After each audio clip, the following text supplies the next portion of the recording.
Hello students, आज हम class 12 का चैप्टर डिफरेंशियल इक्वेशन से रिलेटेड कंसेप्ट सीखेंगे और इसमें हमने जितने भी हमारे कंसेप्ट इस टर्म 2 में आने हैं उसको हमने सीखना है। तो हम उसको लेके चलते हैं। So welcome to unique coaching students. तो हमने सबसे पहले डिफरेंशियल इक्वेशन जानना है कि डिफरेंशियल इक्वेशन क्या है।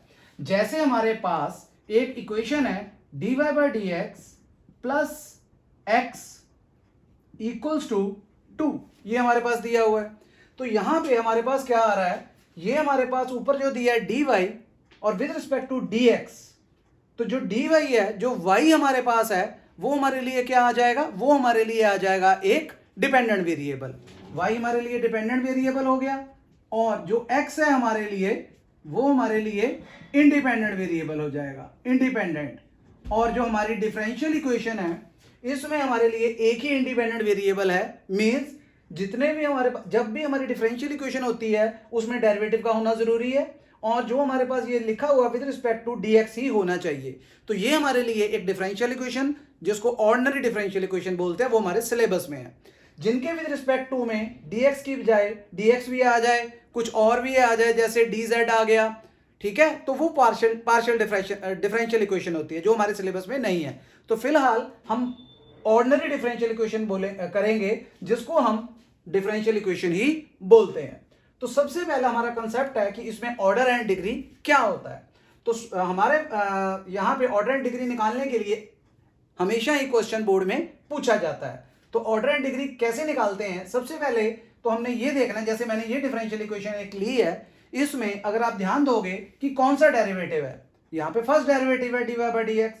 तो यहाँ पे ऑर्डर कितना हो जाएगा इस क्वेश्चन में ऑर्डर 1 हो जाएगा। फिर इसकी होल पावर देखेंगे तो यहाँ पे होल पावर कुछ नहीं लिखा, मींस 1 होगी, तो इसका मतलब इसकी डिग्री भी 1 ही होगी। तो यहाँ पे ऑर्डर भी 1 है और डिग्री भी 1 है। हमारी जो यहाँ पे पावर्स होती हैं वो हमारे लिए किस तरह की होनी चाहिए, डेरिवेटिव तो सिंपल ही होगा dy बाई डी एक्स, लेकिन जो उसकी डिग्री है वो हमेशा हमारे लिए पॉजिटिव इंटीजर्स होने चाहिए, पॉजिटिव नंबर होने चाहिए। हमारे लिए फ्रैक्शंस नहीं होनी चाहिए, नेगेटिव नहीं होना चाहिए, रूट्स नहीं होनी चाहिए। तो इस तरह के जो हमारे पास होंगे तो वो हमारे लिए प्रॉपर डिफरेंशियल इक्वेशन नहीं होगी, या उसको बनाना पड़ेगा, वो हम देखेंगे। तो जैसे हम फर्स्ट एग्जांपल लेके चल रहे हैं आपके लिए, हमारे पास यहाँ पे डबल डेरिवेटिव है प्लस फर्स्ट डेरिवेटिव का whole square plus 2y equal to 0। यहाँ पे हमने ये देखना है कि बड़े से बड़ा कौन सा डेरिवेटिव, तो ये 2 ऑर्डर का डेरिवेटिव है, सेकेंड है। तो यहाँ पे हमारे लिए क्या आ जाएगा, पहले क्वेश्चन में जो हमने किया है यहाँ पे आपके लिए एग्जाम्पल 1 में हमारे लिए यहाँ पे ऑर्डर आ जाएगा 2। तो यहाँ पे ऑर्डर कितना है, यहाँ पे ऑर्डर आ जाएगा 2 और हमने होल पावर इसी की ही देखनी है, ये नहीं है कि इधर dy बाई डी एक्स, क्योंकि वो तो 1 ऑर्डर का है, वो तो फर्स्ट डेरिवेटिव है। तो सेकंड ऑर्डर का जो है उसकी होल पावर देखेंगे, तो इसकी होल पावर हमारे लिए कितनी है, 1 है। तो डिग्री कितनी आ जाएगी, डिग्री 1 आ जाएगी। नेक्स्ट अगर क्वेश्चन देखें, यहाँ पे डबल डेरिवेटिव है बस, बाकी तो सिंपल है हमारे पास, इक्वल्स टू में cos 3x plus sin 3x। तो यहाँ पे ऑर्डर हमारे लिए क्या आ जाएगा, ऑर्डर हमारे लिए यहाँ पे भी 2 आ जाएगा और डिग्री हमारी यहाँ पे होल पावर 1 आ जाएगी। अगर आप नेक्स्ट देखोगे हमारे पास यहाँ पे आप डेरिवेटिव का सिंबल ये भी लिख सकते हो, y triple dash means d3y by d x cube, एक ही बात है, इस फॉर्म में भी लिख सकते हो। तो यहाँ पे जो ऑर्डर है वो तो 3 आ रहा है, तो क्या इसकी होल पावर देखें, पहले ध्यान से डिफरेंशियल इक्वेशन तो देखें। यहां पे e की पावर में dy बाई डी एक्स आ रहा है, अगर e की पावर में dy बाई डी एक्स आ रहा है तो हमारे लिए ये एक डिफरेंशियल इक्वेशन जो है इसमें ये इस तरह की पावर में नहीं होना चाहिए, मींस एक्सपोनेंशियल की पावर में डेरिवेटिव नहीं होना चाहिए। तो यहां पे हमने क्या लिख देना है, यहां पे हमने लिख देना है डिग्री नॉट डिफाइंड। तो यहां पे डिग्री नॉट डिफाइंड आएगी। ओके स्टूडेंट, तो आपने ये नहीं कहना है कि हाँ जी होल पावर इसी की देखेंगे जिस ऑर्डर का डेरिवेटिव है। तो ये याद रखना है कि जो आपका e की पावर है उसमें हमारा डेरिवेटिव नहीं होना चाहिए। तो ये हमारे लिए पॉलिनोमियल इक्वेशन नहीं हुई। ओके, ये पॉलिनोमियल इक्वेशन नहीं है, तो सो हमारा ये डिग्री जो है वो नॉट डिफाइंड है। फोर्थ एग्जाम्पल देखो, यहाँ पे डबल डेरिवेटिव दिया हुआ है, तो यहाँ पे भी ऑर्डर हमारा 2 है। क्या इसी की होल पावर देखें, नहीं, बिल्कुल नहीं, आगे तक देखेंगे। आगे तक जो देखेंगे फोर्थ पार्ट में, कॉस के एंगल में देखिए क्या आ रहा है, dy by d x, cos के एंगल में डेरिवेटिव आ रहा है, तो मींस इसकी एंगल में हमने कभी देखा नहीं, हम तो देखते हैं cos x हो, cos y हो, cos a हो, कुछ इस तरह से। तो कॉस के एंगल में हमारा डेरिवेटिव आ रहा है, तो यहां पे भी डिग्री क्या हो जाएगी, डिग्री नॉट डिफाइंड हो जाएगी स्टूडेंट्स। क्लियर होगी बात? तो ये भी डिग्री नॉट डिफाइंड है। अब जो लास्ट पार्ट है उसको हम किस तरह से करेंगे, चलिए वो भी देख लेते हैं। मैं रब कर रहा हूं आपके लिए ताकि आपको उसको क्लियर कर दूं। समझ आ गया होगा आपको कि ऑर्डर डिग्री हमने किस तरह से निकालना है। तो चलिए लास्ट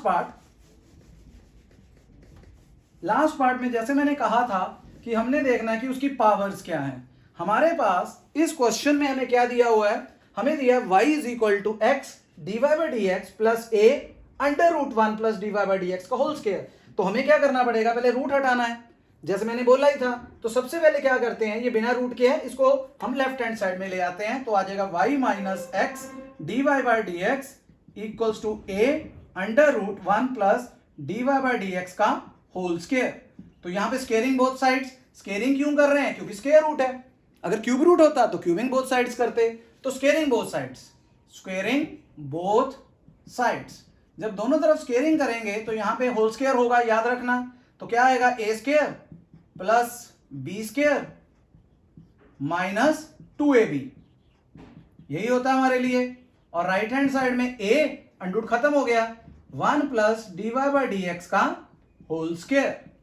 चल ये क्वेश्चन हमारा बन गया। ऑर्डर यहां पे देखें, first derivative first derivative first derivative, हर जगह पे जो हमारा ऑर्डर है वो फर्स्ट ही है।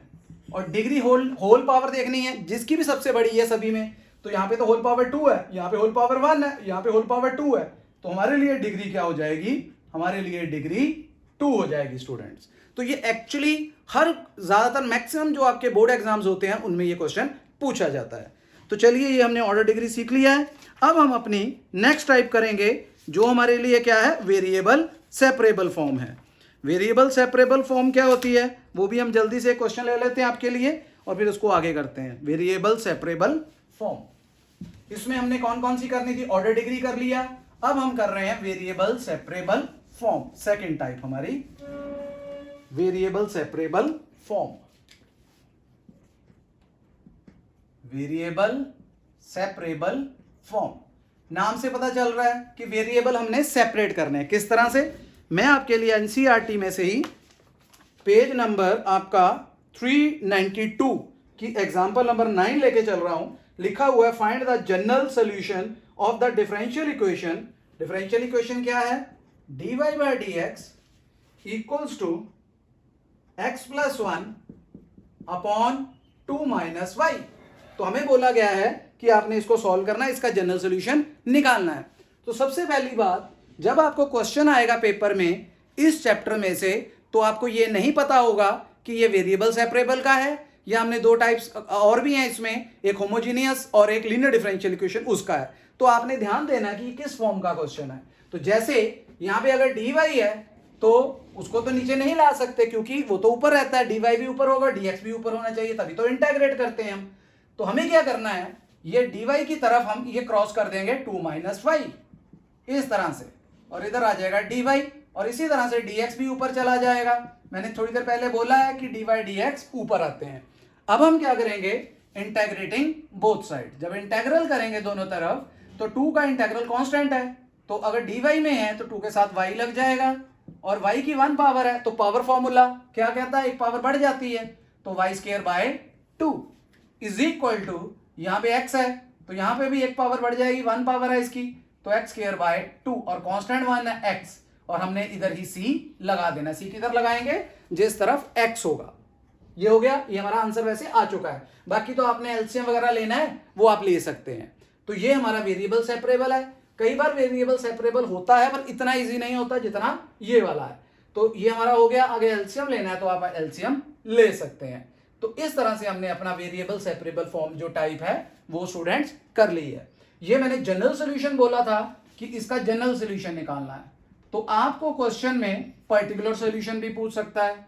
अब पर्टिकुलर सोल्यूशन, पर्टिकुलर सोल्यूशन क्या होता है, इसमें कंडीशंस होती हैं जनरल, कोई इतनी बड़ी बात नहीं होती।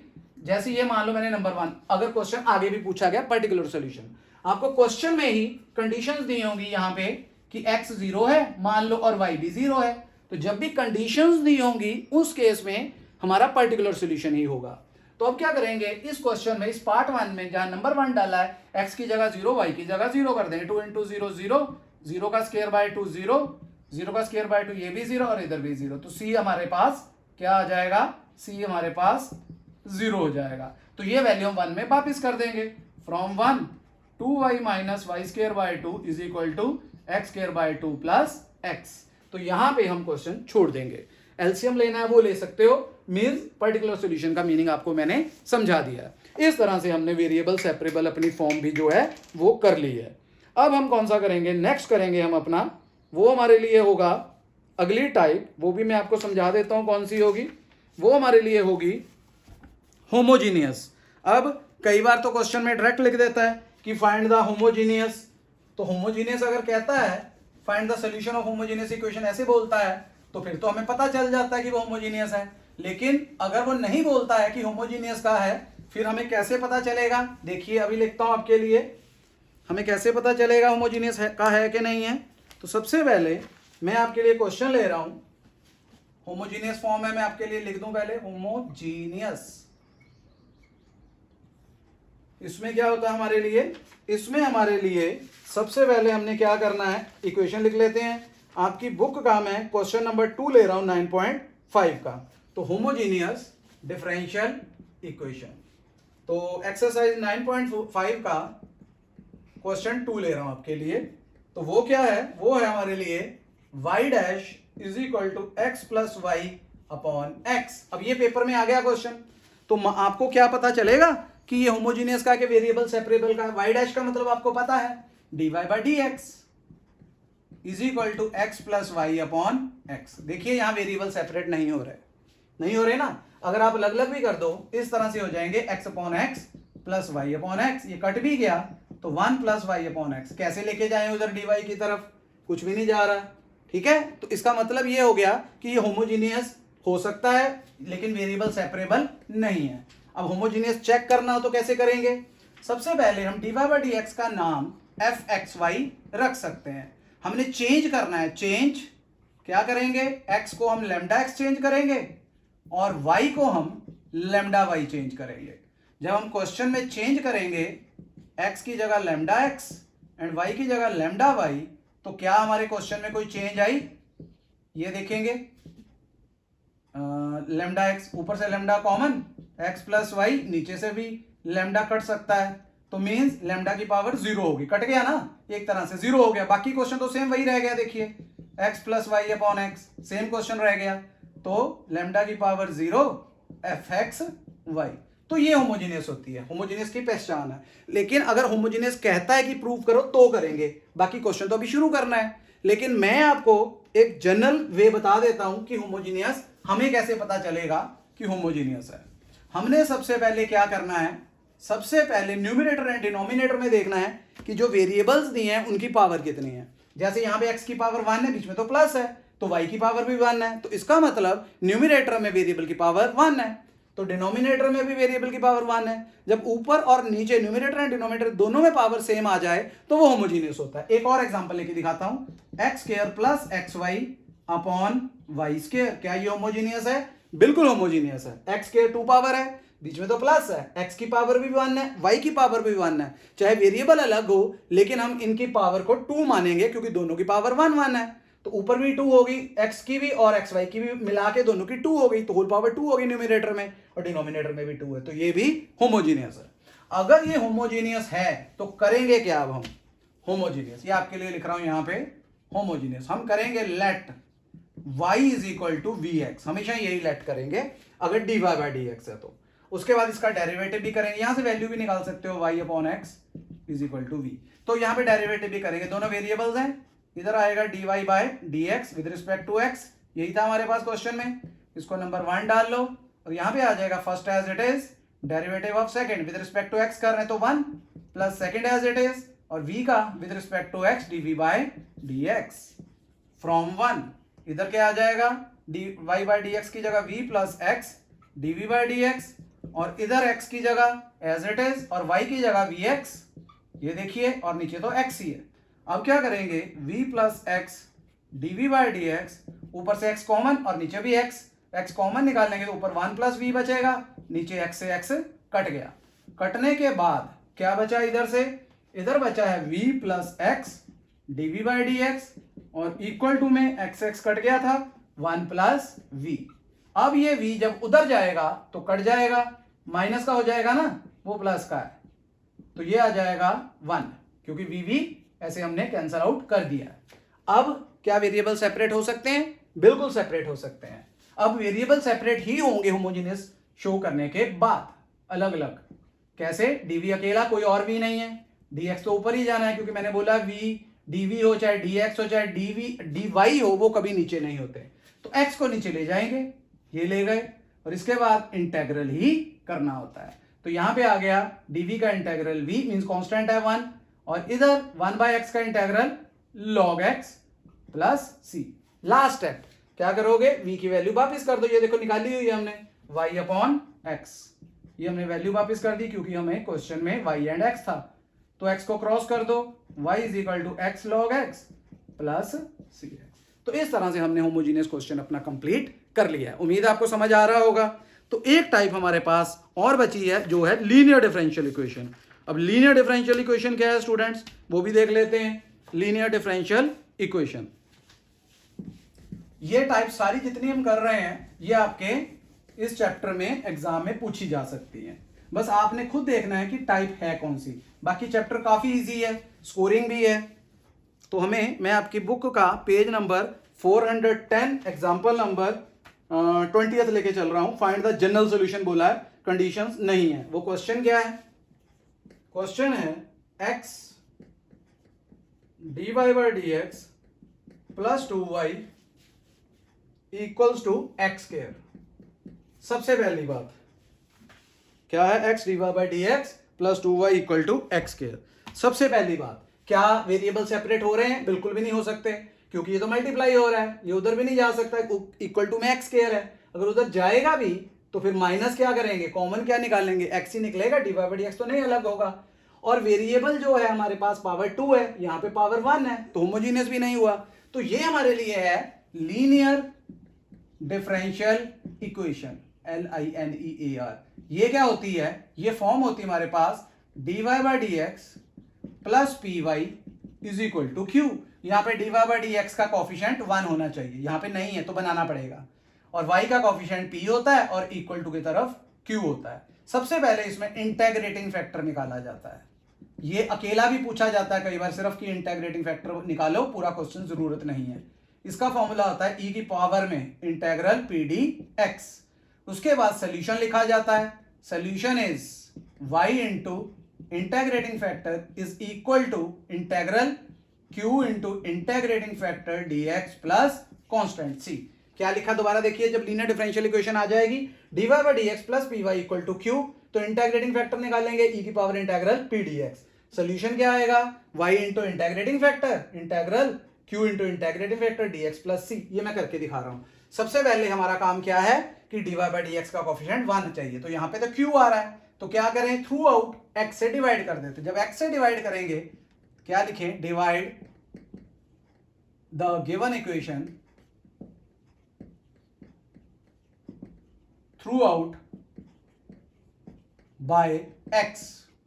तो x से किया तो इधर dy बाई डी एक्स बचा, और इधर 2 अपॉन एक्स वाई, और इधर 1x, इसके नीचे भी कट गया। अब कंपेयर करेंगे इसके साथ, ये लिखना होता है हमें क्वेश्चन, कंपेयर करेंगे तो p आ जाएगा 2 अपॉन एक्स और q आ जाएगा x।